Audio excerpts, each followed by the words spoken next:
my dears, and welcome back to my corner of the internet. I'm Shannon, and today I've got another book talk video to share with you guys, and today we are talking about Looker by Laura Sims.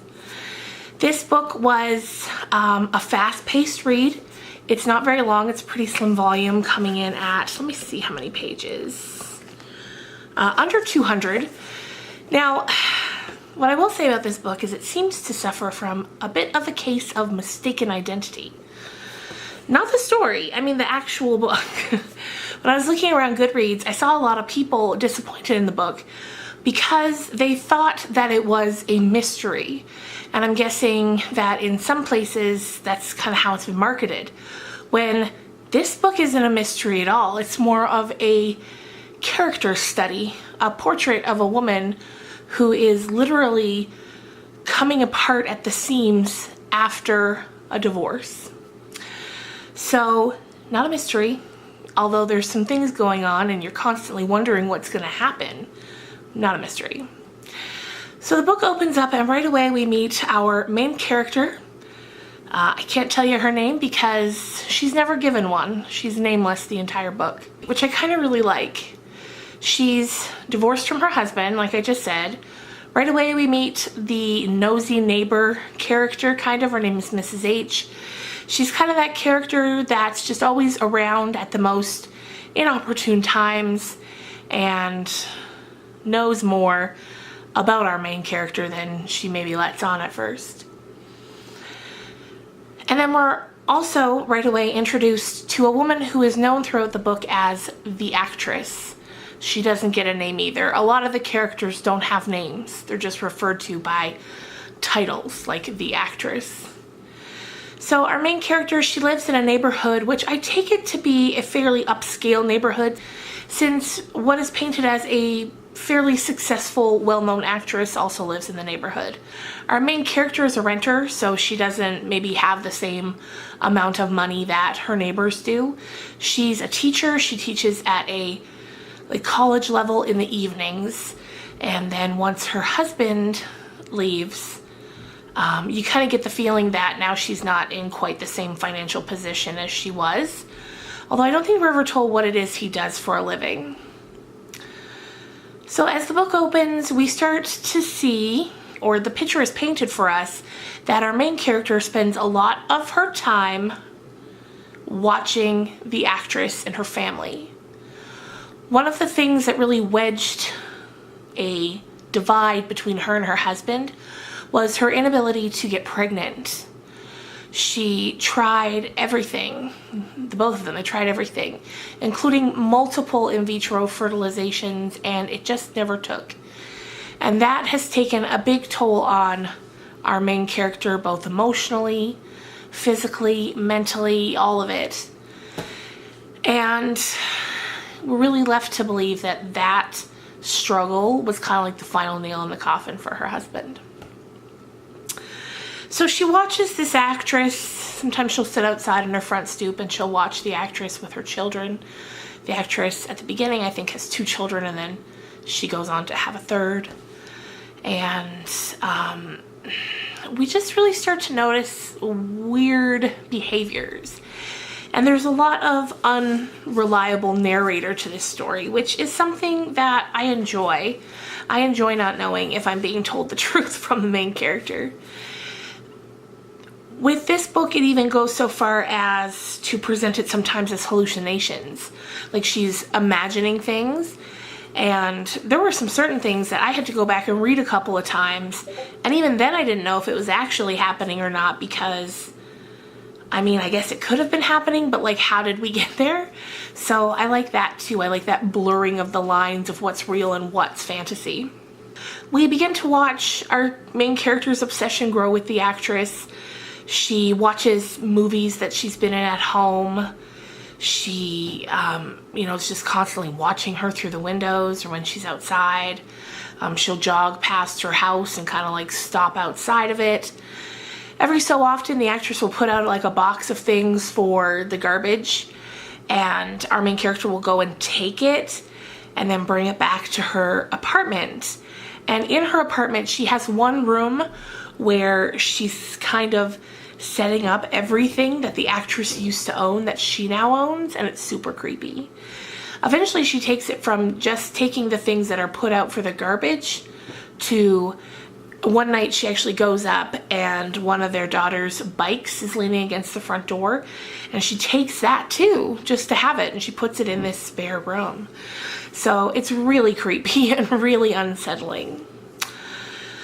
Some other things that happen are eventually her husband is trying to get his cat back, because when he left the cat. And this also doesn't have a name, it's just the cat when either of them are talking about it. And so she doesn't, when they lived together, she never cared about the cat. But now that he's gone and he wants it back, she's like, well, since you've been gone, I formed an attachment to this cat. So you can't have it. And he's very upset by that, and eventually he sends divorce papers around and she doesn't want to sign them.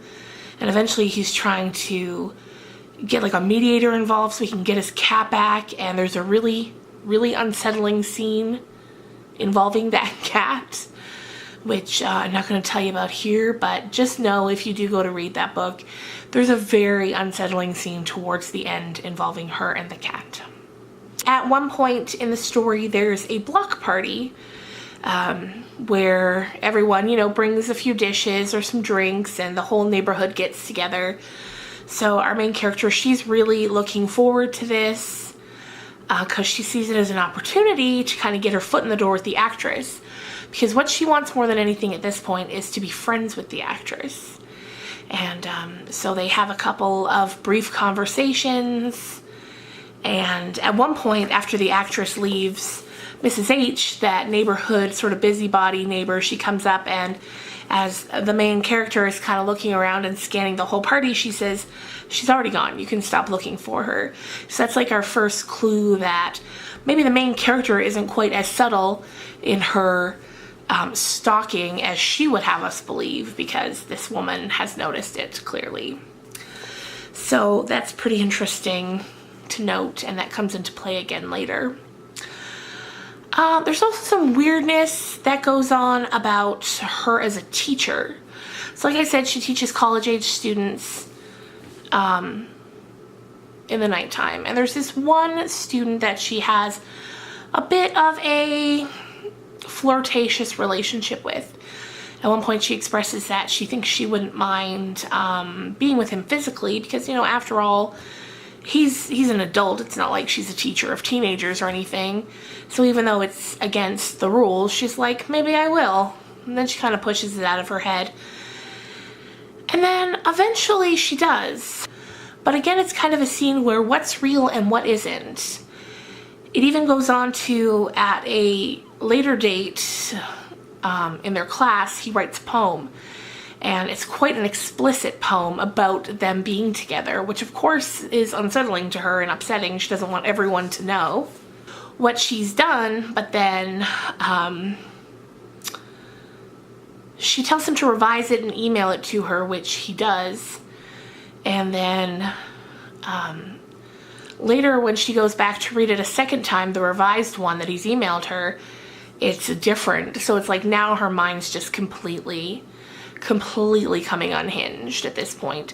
And you can see it in the way that she's kind of holed up in her apartment all the time, drinking way too much, stalking way too much, and the ride starts to get a little rocky, and you begin to wonder, where is this going to end? So if you don't want any spoilers, now would be the time to stop reading. Stop watching, because I am going to talk a little bit about the spoilers. So if you are going to click off now, I would recommend this. It's not going to be for everyone because, like I said, there are some really disturbing parts. One involving a cat, and then just some really unsettling passages as well, just because of the subject matter. It's, you know, a woman who is falling apart, and it's very sad, and it's difficult to read at times, but it's also very, very interesting. So if you think that that is something that you would like, I definitely would recommend Looker.